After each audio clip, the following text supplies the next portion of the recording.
All right, welcome back to Kestra Wellness, everybody. In this video, we're taking our first look at Iboga and Ibogaine, which for me is actually the most important and interesting plant medicine I've ever encountered.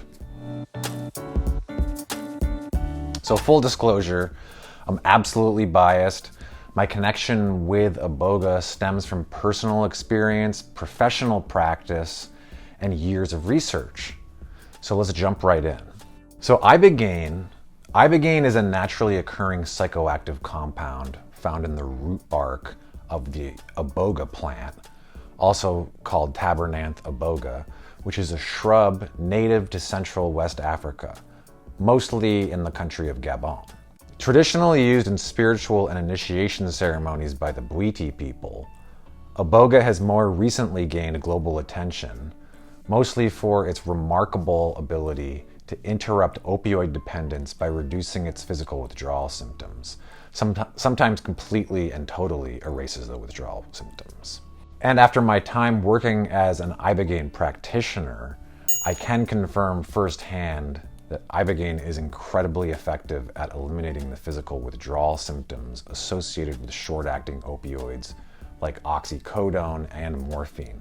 It's not always 100% elimination of the physical withdrawal symptoms, but most of my clients told me after going through Ibogaine treatment that this was really the only way to detox. And this was after these clients went through various other traditional detox methods before they came to me for Ibogaine. But this is just one part of the story of Ibogaine and Iboga. Amid what some people are calling the psychedelic renaissance, Ibogaine is often grouped with other classical psychedelics like ayahuasca, LSD, and psilocybin. But this is pretty misleading, and here's why. Virtually all psychedelics primarily work on the serotonin system, especially by activating the 5-HT2A receptor. This is what gives rise to the typical hallucinogenic effects and the therapeutic benefits these substances are known for. Ibogaine, however, is far different.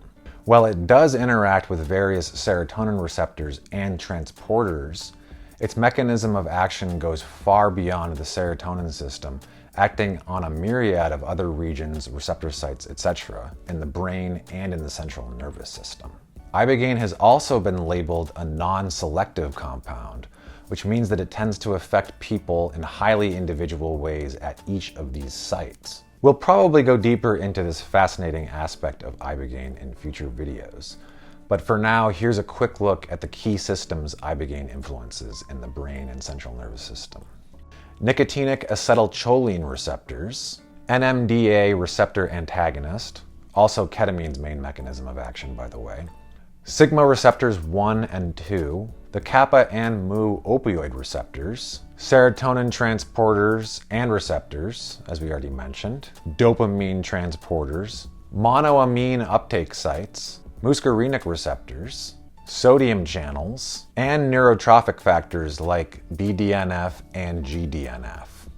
Each of these plays a unique role in mood regulation, neuroplasticity, reward processing, and more, which explains why Ibogaine's effects are so distinct and far-reaching. Yet it's still mostly recognized today that no one really knows why Ibogaine works the way it does, especially in the way it does with addiction and with withdrawal. Also, unlike classical psychedelics, Iboga has a different subjective experience. Instead of inducing fantastic otherworldly hallucination and cosmic journeys, Ibogaine has more of a distinct waking dream state experience. A lot of people describe their Iboga visions as being more linked to their inner thoughts, their upbringing, and of course, most notoriously, their genetic lineage. Some say Iboga is markedly more earthbound versus other psychedelics, which are usually more associated with the cosmos or even aliens like DMT. In addition to these distinctions, Ibogaine also has the following distinctions, that it has a much longer duration of effects, up to 24 to 48 hours, and it has a much longer and more intense afterglow phase, which is often marked by increased clarity and reduced cravings, and that can last for weeks or even months. So just to summarize, Iboga stands apart from traditional psychedelics in several key ways. Its complex pharmacology, affecting a wide range of systems beyond just serotonin, and also being non-selective about those systems in each person. Its unique ability to interrupt opioid withdrawal symptoms, the extended duration and depth of its effects, the visionary experience it produces, often described more as a lucid dream than a typical hallucinogenic trip. The last thing I'd like to point out in this video is the over-marketing of Iboga and Ibogaine as a one-shot cure for addiction and other maladies, but mostly for addiction. So while it's true that some people never return to problematic drug use after a single Ibogaine treatment, this is actually the exception and not the rule. For any of you out there familiar with addiction, you're probably aware that this is not just a chemical issue. Physical withdrawal is just the chemical component of something like opioid dependence, which is usually the easiest thing to resolve, actually. Addiction usually becomes a major problem when our sense of meaning and spirituality are destroyed.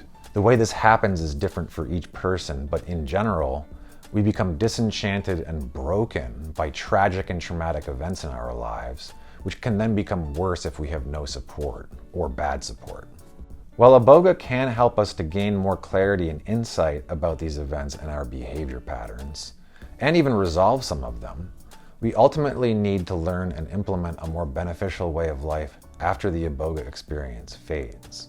So while Iboga might be the best first step in the quest to reclaim our lives from things like addiction or depression, we will always need further support to help us. This is probably obvious to some of you.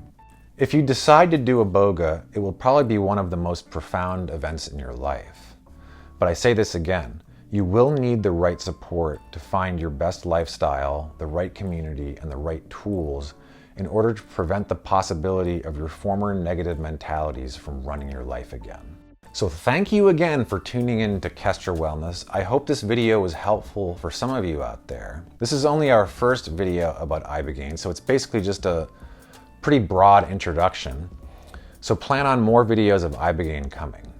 And if any of you have specific questions about Ibogaine or anything else, leave a comment and we'll answer them as quickly as we see them, or we'll even make a video about them.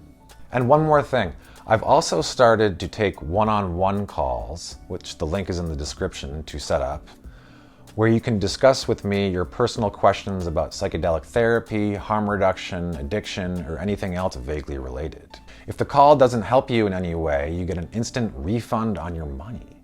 So once again, thank you again for tuning in, and we'll see you next video.